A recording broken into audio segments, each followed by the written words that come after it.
The Black Death first arrived in Europe in 1347 by boat when a Genoese fleet docked in a Sicilian port. When bystanders approached the ship, they saw a horrific scene. Most of the crew had died agonizing deaths, and those who were still alive were nauseous, had high fevers, and were covered in black boils filled with blood and pus.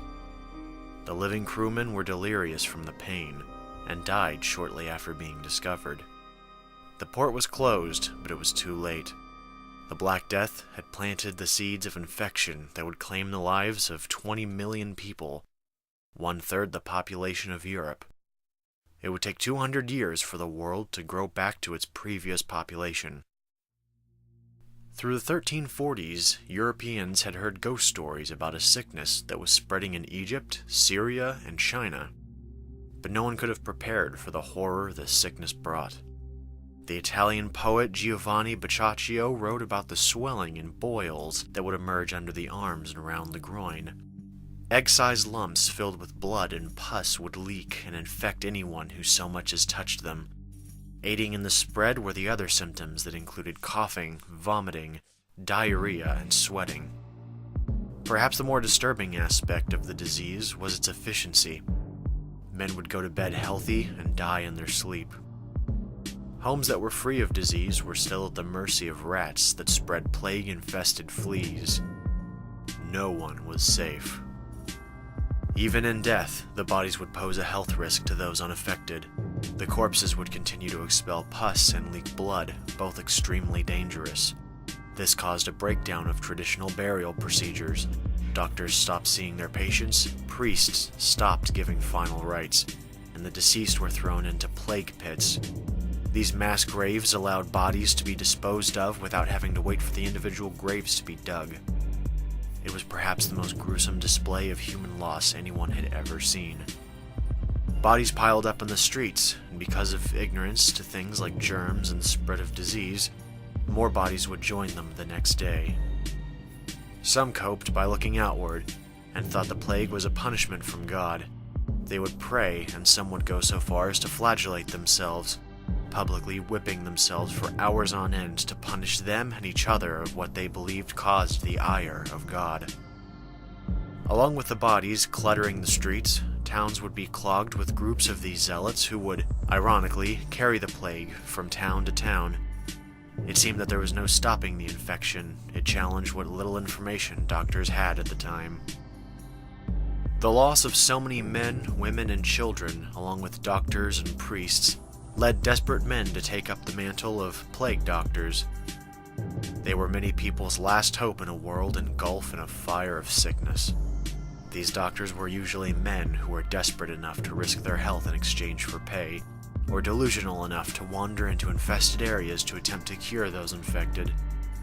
Those looking to get paid would go into quarantine zones and tally the dead and offer help, only to expose themselves and perish as a result. Doctors very seldom succeeded due to two primary medical theories at the time. The first was miasma, or the belief that illness was spread by bad air, but like most medicine, causes were relative to the practitioner. The other theory being the four humors. They thought healthy people were in a balance of four separate humors: blood, yellow bile, black bile, and phlegm. Sickness was a result of one or more of these being out of balance. Doctors would routinely perform bloodletting, boil lancing, and other risky procedures to cure the sick. To mitigate the virus, these physicians would cover themselves in long black coats, usually covered in fat or wax in order to seal themselves in. Their heads were covered in a black hood, their faces protected by goggles and a fiendish hook nose. Their heads topped with a hat that was indicative of doctors at the time. The plague doctors would stuff the long noses with lavender or other aromatic plants to light them on fire and purify the air within their masks. The final touch being a stick or cane used to examine their patients. The whole ensemble created a look that people grew to associate with death, illness, and pain. These doctors would occupy a town until news came that the plague had spread and they would be off to the next city. Ironically, this, along with their otherworldly appearance, created the myth that they were the carriers of the plague and heralds of death and suffering. The plague bloomed religious fervor in Europe in response to the devastation. Some targeted Jews, Romani, friars, beggars, and pilgrims, and this led to the extermination of people in these groups. People with acne and other common maladies were also killed. This only added to the fear, anger, and confusion of the time. Even the government had no response or answer due to the fact that no one knew how it started. The only answers anyone had were spiritual, that God sent the sickness for their sins, and the only way to end it was to win his affection. This led to an attack on the Strasbourg Jewish community that resulted in the death of 2,000 in 1349. In the same year, Mainz and Cologne annihilated their Jewish communities entirely. The Black Death finally slowed down around 1350, but plagued Europe and the Middle East for the next 200 years in epidemics that would cause further strife, such as an eruption of disorder in Russia 1663. Only with a better understanding of medicine, the spread of bacteria, and prevention did the plague finally come under control.